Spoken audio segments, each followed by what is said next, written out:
providing more analysis regarding the current updates about the latest escalations in the Middle East. Joining us from Ramallah, Dr. Raed Al-Dubai, Professor of Political Science. Dr. Dubai, good evening to you. Good evening to you, and thank you for having me with you today.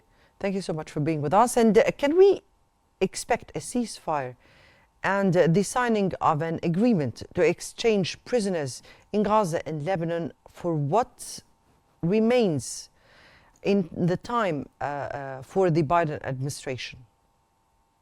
Unfortunately, no, for a very simple reason that Netanyahu did not make it during the previous 1 year with all the pressure from Biden when the results or the expectation of the elections shown that Harris had some chances. Why he should do it now? It's very clear that the current situation in America, the recent result of the American elections, especially the unique situation that Trump, not just the winner of the presidency election, but even he controlled the Congress, even in the High Court in America. He has 6 seats from the 9. So it is the ideal atmosphere for Netanyahu to wait until making a deal with his partner, with Trump. And if Netanyahu wants to sell this ceasefire, he will never sell it to Biden's administration. He will do that with Trump's administration.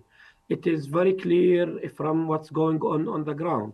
The daily massacres in Lebanon and in Gaza, the genocidal policy in Gaza, even the methodology which is adopted, which called the Dresden methodology, the destruction of the infrastructure, water, churches, mosques, electricity, all kind of needed principles for a humanitarian life is completely destroyed, and still Netanyahu adopt the same strategy. So Netanyahu do believe that what he can gain from violence, he could gain more from more violence. And I don't think that Biden has any capacity to reach a ceasefire in the upcoming 2 months, especially that Biden himself, he said that by himself, literally, he said you don't need to be a Jew in order to be a Zionist. And I don't see that Biden wants to end his political life by putting pressure on what he ideologically deeply believes that they should be a superpower in the region, Israel and the Israeli occupation. Right, during the campaigns, the presidential campaigns, Trump has promised to end wars at large and spoke about ending the war in Gaza and Lebanon as well. Now, do we expect Trump to implement those promises to end those wars in Gaza and Lebanon, or do you think those were mere election promises without real plans? Well, simply Trump could work in order to put an end to this conflict as a businessman. And according to his right-wing ideology, means he could deal with the conflict in Middle East as a deal, as a business deal. The issue is not how to end it, is how to end it. If he ends this war by adopting the Israeli methodology, by annexing northern lands of Gaza and by isolating the parts in Lebanon, then it is not ending of the war. It is putting more fire, and it's more making the whole conflict more complicated.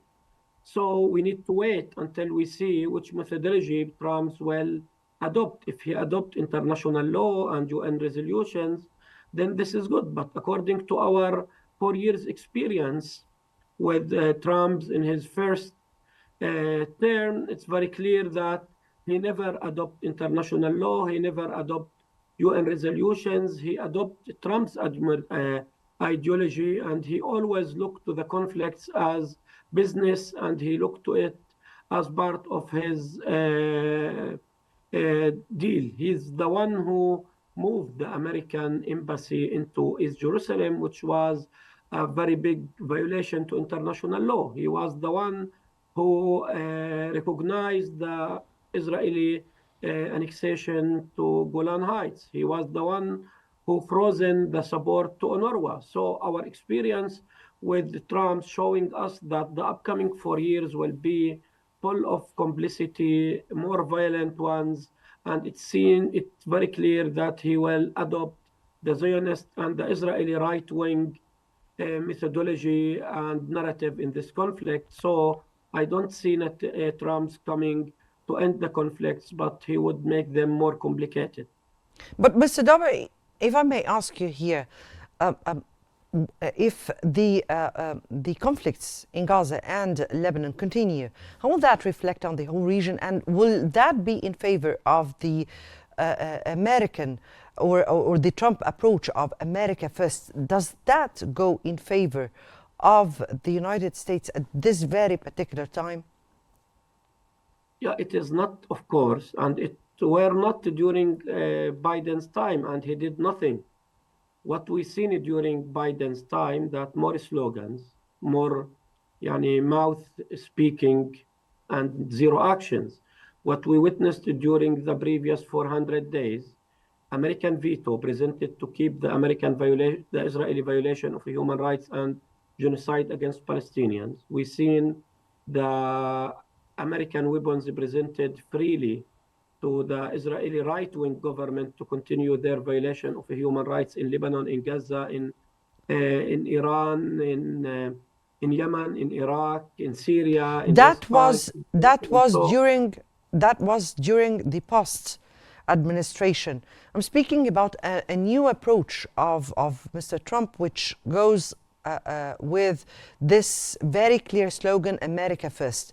So does the continuation of such a war in the Middle East and its repercussions on the whole region suits this approach of America First, go in favor of this approach of America First?